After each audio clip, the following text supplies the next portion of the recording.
ሆነ ተከናወነ በቃ ሆነ እንዴ! ኧረ አጨብጭቡ አጨብጭቡ እንዴ! ዛሬ ጨረቃ ፋሚሊ አዲስ ነገር ይዤላችሁ መጥቻለሁ። ጨረቃዎቼ አምረው ደምቀው ተውበው የሚገርም ምሽት አሳልፈዋል። ግን እነዚህ ልጆች እስካሁን እየተፋፈሩ ነው። ምን ይሻላል? ብሩክም እያፈረ ነው፣ ሀይሚም እያፈረች ነው። እንዳንዳቸው ደፋር ቢሆኑ ሁለታቸውም እንደዚህ ግራ አይጋቡም አይተፋፈሩም ነበር እና በጓደኝነት እያሉ በነጻነት ነበር የሚገናኙታ። ይሳሳቃሉ፣ ይጫወታሉ፣ ይላፋሉ ምናምን። አሁን ላይ ግን እሷም እሱን ለመጠጋት ሀይሚ ደግሞ ምን አስበሽ ነው? ቆይ እንዲህ አሁን አልሰጥም ብለሻላ፣ ከተጋባችሁ በኋላ አልሰጥም እያለች ነው። ምንድን እና የልጆች አባት ስትይ ዝም ብላችሁ ብሩክ በመርፌ በስሪንጅ ነው ወይ የምትሰጭኝ ያላለ ምሰጥሽ ነው ያላት። በስሪንጅ ነው ወይ ልጆችን የምትወልጃቸው እያላት ነበረ። እና ያው የሚያስፈራ ነገር አለው እንደ መጀመሪያ የእውነት ለመናገር ለምን እንደ ወንድም የምታየው ሰው ብታፈቅሪውም ግን ፍቅርን ሳትጀምሩ የነበረው ነገርና ፍቅርን ከጀመራችሁ በኋላ ያለው ነገር ይለያያል። ሶ የእውነት ልብስም እሱ ፊት ለመቀየር ታፍሪያለሽ። የሚወሩት ቃላቶች ያሳፍሩሻል። ደፍረሽ እንዲህ ነው አፈቅርሃለሁ ብለሽ እንኳን ለመናገር የምትፈሪበት ሁኔታ ላይ ነው የምትገቢው እና በጣም ትጨናነቃላችሁ ለተወሰነ ጊዜ። ያው ብሩክ ፍቅሩን ሲገልጽላት ጀምሮ እያፈረ ነበረ። ፍቅሩን ከገለጸላት ከተቀበለችውም በኋላ እንግዲህ እንደምታዩቸው ሁለቱም እያፈሩ ነው። ሀይሚዬ ያው የሚስትነት ድርሻዋን የሚስትነት ማለት እየተወጣች ነው ባጭሩ። በቃ ሚስት ነኝ ብላ ራሷን አሳምና አሁን ላይ ውጭ ቆይቶ እስኪገባ በጣም እየጓጓች ነው። እሱን የሚያስደስቱ ነገሮችን እየመረጠች ነው ከሚባለው በላይ። እንደውም ትናንትና በተለቀቀው ቪዲዮ ላይ አንድ ነገር ብላ ነበረ። ምን አይነት ሚስት እንደሆነለት ፈልጋለ ብላ ነበረና ከዚህ በላይ ምን ልትሆኝ ትሻለሽ አላት። የእውነት ለመናገር እኔ ሀይሚ ከሚስትም በላይ ነች፣ እናት ነች። በቃ እናት ለምን የእውነት አይታችኋት ከሆነ ሁሉ ነገሩን የምታስተካክለው ያን ቤት የምትመራው እሷ ናት። ምግብ አሰራሯ፣ አቀራረቧ፣ ቤት አያያዟ፣ ሁሉ ነገሯ ሙሉ ነው። በቃ ሲጀመር ይሄ ያደገችበትም የኖረችበትም ከበፊትም ጀምሮ ጀግና ነች፣ የምናውቃት ሴት ነች። እና አሁን ለየት ያለ ነገር እያደረገች ነው። ግን ከድሮም ለሱ ትልቅ ክብር አላት። ለሱ የሚመጥነውን የሚሆነውን ነገር የሚወደውን የሚጠላውን ነገር በአጠቃላይ ጠንቅቃ ስለምታውቅ መልካም ነገር እያደረገችለት ትገኛለች። እና ከዚህ በላይ ሚስትነት አለ ብዬ አላስብም። ከዚህ በላይ ሰውን እንክብካቤ አለ ብዬ አላስብም። ለሰው ልጅ የሚገባውን እንክብካቤ የሚገባውን ፍቅር ሁሉ እየሰጠች ነው። እና ብሩክ እድለኛ ነው። ሙሉ የሆነች ሴት በቃ እንዴ! አንዳንዱ እኮ መልክ ኑሮት ሙያ የማይኖረው አለ። ሙያ ኑሮት ደግሞ መልክ የማይኖረው ማለት እንዴት ልበላችሁ፣ ሁሉን አሟልቶ አይሰጥም። እንደ ሀይሚ ግን እግዚአብሔርን ነው የምላችሁ ሁሉን ነገር አሟልቶ የሰጠው ሰው አለ ብዬ ለማሰብ ይከብደኛል። ሁሉን ነገር በቃ ሙያ ብትሉ፣ ፍቅር አሰጣጥ ብትሉ፣ ክብር ብትሉ፣ ትዕግስት፣ ትህትና ብትሉ እንዴ መልክ ብትሉ ሁሉ ነገር አሟልቶ ነው የሰጣት ፈጣሪና ሁሌ ከወንድ አይጠበቅም። እሷም እንግዲህ የሚጠበቅባትን ነገር እንደ ሚስት እያደረገች ነው የምትገኘው። ዛሬ እንግዲህ ከውጭ ቆይቶ ሲመጣ ጥሩ ጊዜ እንዲያሳልፉ የሚገርም ምግብ ተዘጋጀ።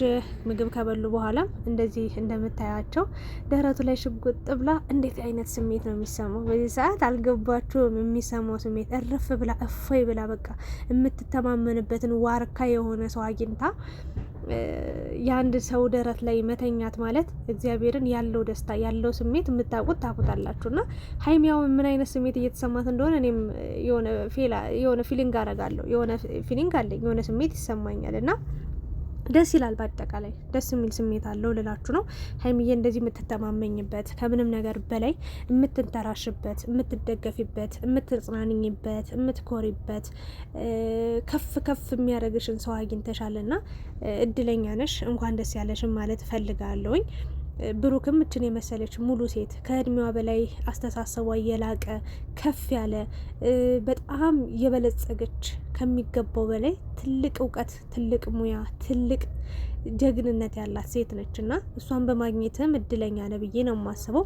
ሶ ብዙ ጠላቶች አሏቸው በነገራችን ላይ የሚታዩም የማይታዩም ወጣፋቸው የሚከፍቱም የማይከፍቱም ብዙ ጠላቶች አሏቸው። እኛ የምናውቃቸውም የማናውቃቸውም እነ ሀይሚም የሚያውቋቸውም የማያውቋቸውም ብዙ ሰዎች አሉ። ሶ ከነዛ ሰዎች አስመልጦ ከጠላት መንጋጋ አውጥቷችሁ ከምቀኛ ከወረኛ ከሸረኛ ጠብቋችሁ የት ይደርሳሉ ብለው የትም አይደርሱም ብለው በእናንተ ተስፋ ቆርጠው ተስፋ ሊያስቆርጧችሁ የመጡ ብዙ ሰዎች ነበሩ። እነዛን አሸንፋችሁ ከፍ ያለ ደረጃ ላይ ስለደረሳችሁ ደስ ብሎኛል። እንደውም ሀይሚ ምን ብላ ነበር መሰላችሁ? ስንጣላ የሆነ ነገር ስንጣረቅ የሆነ ነገር አትበሉ ብላለች። እውነቷን ነው። ሀሳብ ልንሰጥ እንችላለን፣ ግን ሲጣሉ እስከ መጨረሻው እንዲለያዩ አድርገን አይደለም ሀሳብ መስጠት ያለብን። የእውነቴን ነው። ሲታረቁም መቼም ድጋሚ እንደማይጣሉ አድርገን አይደለም ሀሳብ መስጠት ያለብን። ምክንያቱም በፍቅር ውስጥ እንኳን አይደለም በፍቅር ውስጥ አይታችኋል። ጓደኛም በነበሩ ታይም ብዙም ማያግባባቸው ነገር ነበር። የእውነት ለመናገር እንደውም ከሆነ ጊዜ በኋላ ከሚያግባባቸው ይልቅ የማያግባባቸው ነገር በዝቶ ነበር። በጣም አስቸጋሪ ጊዜ፣ እኛም እነሱም የጭንቅ ጊዜ አሳልፈናል። እንደ ዛሬ ነው የማስታውሰው ቀኑንም በቃ ሁኔታውን ሁሉ ነገር እና ያን አልፈው እዚህ ደረጃ ላይ ደርሰዋል። አሁንም መጣላት መጋጨት ያለ ነገር ነው። በፍቅር ውስጥ ናቸው። ግን ያው እኔ ለሀይሚ ለብሩክ መልእክት ማስተላለፍ የምፈልገው በቃ መብሰል አለባችሁ። ድሮ በፍቅር እያላችሁና አሁን ያለው ማለት በጓደኝነት እያላችሁና አሁን እናንተ ኑሮንን የፍቅሩን የገለጸላት ምን ሆኜ ነው ብቻ ድሮ ጓደኛ እያላችሁና ከዚህ በኋላ የሚቀጥለው ህይወታችሁ አንድ አይነት መሆን የለበትም። የተለየ ነገር ሊኖረው ይገባል። ህይወትን በጣም አስደሳችና አጓጊ እንድትሆንላችሁ ሁለታችሁም ከፍቅር ክብር ይበልጣል። እግዚአብሔርን ከጎናችሁ ካጠገባችሁ ያለውን ሰው ክብር ስጡት። አንድ ሰው እኔ ሺህ ጊዜ አፍቅሮኝ የእውነት አንዴ ባያከብረኝ በቃ በጣም ነው የሚያስጠላኝ። ከምንም ጊዜም በላይ አንድ ሰው ካላከበራችሁ ፍቅር የሚባል ነገር የለውም። እውነቱን ልንገራችሁና ሀይሚንም አክብራት፣ በደንብ ተንከባከባት፣ ይገባታልም። ብሩክም ያው እንድትንከባከቢው ሀይሚ ያላንቺም አደራ ልንሰጥሽ እንፈልጋለን። ለሱ ብቻ ሳይሆን ላንቺም እሱን አደራ ሰጠንሻል።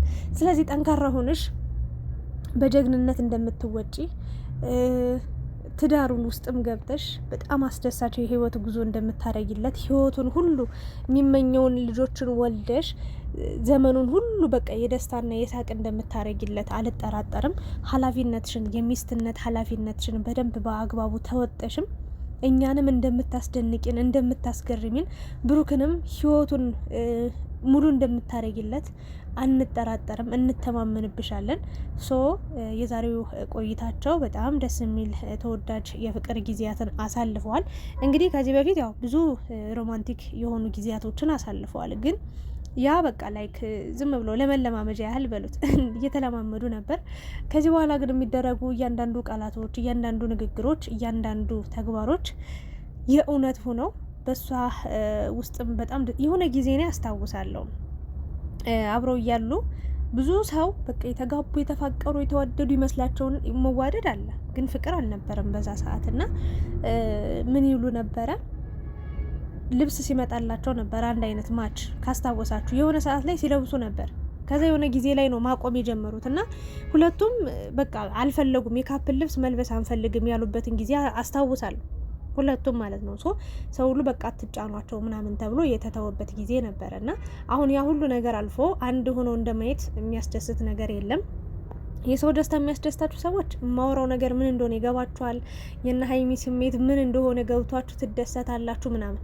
ያው የፍቅር ስሜት የሰው ደስታ የሚያስደስታችሁ ሰዎች ደግሞ የማታውቁ ሰዎች ደግሞ ያው ምንም አይገባችሁ፣ ምንም ድንጋይ ላይ ውሃ ማፍሰስ እንደማለት ነው እና ለእነዚህ ልጆች በቻላችሁት አቅም መልካም ነገር ተመኙላቸው። እነዚህ ልጆች ማለት የውሸት እኔ ከመጀመሪያ ጀምሮ እስከ አሁኗ ደቂቃና ሰከንድ ድረስ ማለት ነው በውሸት ማንነት አልመጡም።